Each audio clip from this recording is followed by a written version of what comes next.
मेरा नाम हेमंत खटाना है और मैं करौली से आया हूँ और मेरा फर्स्ट टाइम है। तो मेरा सब कुछ कहाँ पर है?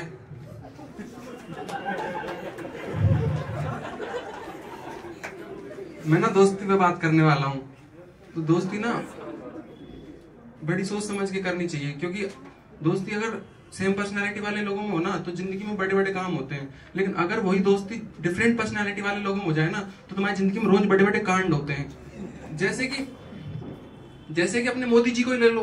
मोदी जी की दोस्ती ना सिर्फ अमित शाह से हो सकती थी, राहुल गांधी से नहीं। क्योंकि अगर मोदी जी की दोस्ती राहुल गांधी से हो जाती ना तो मोदी जी की राजनीति खराब हो जाती और राहुल गांधी की जिंदगी, क्योंकि राहुल गांधी की राजनीति तो पहले से ही खराब है। वैसे आजकल काफी सही कर रहे हैं वो। अभी 14 तारीख वाला चुनाव भी देख लो तुम, बहुत अच्छा किया उन्होंने। वैसे बिहार में जब बीजेपी जीती तो कांग्रेस वालों ने बोला था कि बीजेपी वोट चोरी करती है, लेकिन बिहार वाले जितना चोरी कर चुके हैं उन्होंने बोला कि ठीक है अपने ही लोग आ जाने दो। ऐसे ही न्यूटन की दोस्ती ना आइंस्टीन से हो सकती थी, मुंशी प्रेमचंद से नहीं। क्योंकि अगर न्यूटन की दोस्ती मुंशी प्रेमचंद से हो जाती ना तो मुंशी प्रेमचंद का साहित्य बिगड़ जाता और न्यूटन की फिजिक्स। बच्चे हिंदी की किताबों में ना न्यूटन की गति के नियम पढ़ रहे होते आज।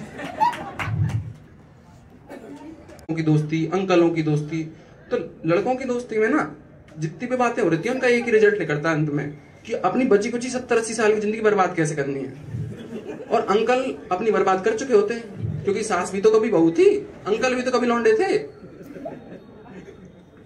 तो अंकलों के ग्रुप में ना सिर्फ दो ही बातें हो रही होती हैं कि बाल किसके ज्यादा झड़ चुके हैं और पेट किसका ज्यादा बाहर है। मतलब हमारी कॉलोनी में एक अंकल तो इतने मोटे हैं ना कि जब वो आते हैं ना तो पहले उनका पेट आता है और 10 मिनट बाद अंकल आके पहुंचते हैं। जैसे सबके दोस्त होते हैं, मेरा भी एक दोस्त है मिश्रा, और हमारे 36 में से 35 गुण नहीं मिलते, हमारा सिर्फ एक गुण मिलता है, गरीबी। हम दोनों ही गरीब हैं और हम इतने गरीब हैं ना कि हम चाय भी नहीं पी पाते, कटिंग चाय पीते हैं।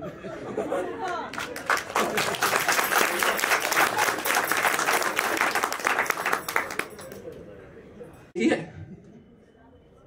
अब मैंने ना बहुत सारी गलतियां की, पर ना मेरे से एक बहुत बड़ी गलती हो गई कि मैं सुअर को जयपुर ले आया अपने साथ पढ़ने के लिए और इसने आते ही ना सिगरेट पीना चालू कर दिया, और वो भी छोटी गोल्ड, क्योंकि गरीब भी तो है हम। तो अब इसको कुछ टाइम बाद सिगरेट पीते पीते रियलाइज हुआ कि मेरे सिगरेट पीने से इसका तो कुछ नुकसान हो ही नहीं रहा। तो एक दिन ये एक ठेले वाले अंकल के पास गया और जाके बोला, अंकल। उन्होंने कहा, बेटा। अंकल के मुंह पे धुआं छोड़ दी पैसा। मतलब जो धुएं के छल्ले थे ना अंकल के टकले से टक करके गए हैं।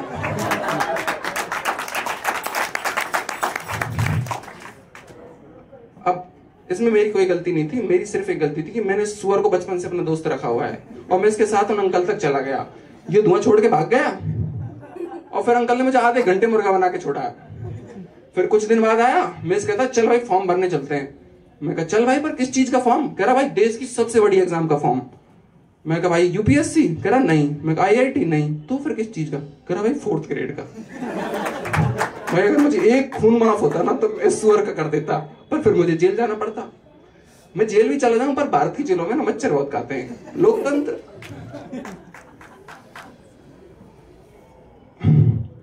फिर मैंने सोचा जेल जाने से अच्छा है इसके साथ फॉर्म भरने चला जाए।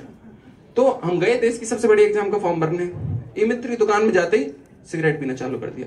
ई मित्र वाले भैया ने कहा नो स्मोकिंग, और इसने उनके मुंह पे धुआं छोड़ दिया और छोड़ के भाग गया। मैंने सोचा चलो शुक्र है इसका आधार कार्ड तो है मेरे पास। मैंने आधार कार्ड निकाला, ये गलीच आदमी आधार कार्ड में से भी निकल के भाग गया।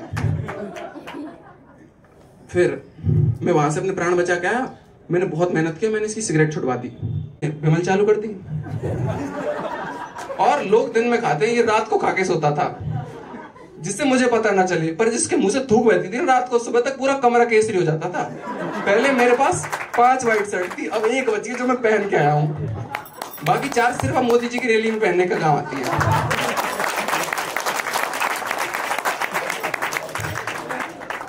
फिर कुछ दिन बाद हमारी दिवाली की छुट्टी आई तो हम घर आ गए। घर आके ये मेरी मम्मी से मिलने आ गया। अब नॉर्मल संस्कारी लोग क्या करते हैं, मिलो, आशीर्वाद लो, बात करो, खिसको। पर इस सुअर ने मेरी मम्मी का आशीर्वाद लेते लेते पूछ लिया, आंटी बिमल खाओगी? भाई ये सुनते ही मेरी आंख निकल के मेरे पास खड़ी हो गई। पहले हम 3 लोग थे, अब हम 4 हो चुके हैं। और 4 में से 3 का मन कर रहा कि इस गलीच आदमी को इस घर से नहीं पूरे ब्रह्मांड से बाहर फेंक दें, पर दोस्त भी तो है। फिर मेरी मम्मी ने मुझे देखा, मैंने मेरी मम्मी को देखा, और मुझे मेरी मम्मी में नवरात्रा की 9 के 9 देवियां एक साथ दिख गई।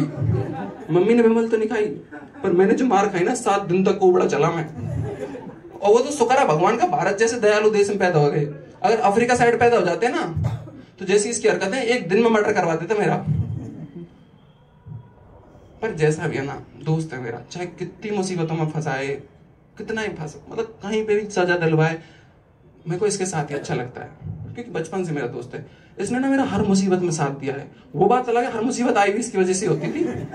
तो मैं ना जाते जाते दोस्ती पे 2 लाइन सुनाना चाहूंगा कि जब समय अच्छा हो तो हर कोई साथ निभाता है, जिंदगी के कुछ पड़ावों में हर रिश्ता फीका पड़ जाता है। कि जब समय अच्छा हो तो हर कोई साथ निभाता है, जिंदगी के कुछ पड़ावों में हर रिश्ता फीका पड़ जाता है, और बाकी सब तो नाम के नाते हैं, जहां भाई भी साथ ना दे वहां सच्चा यार काम आता है। राधे राधे।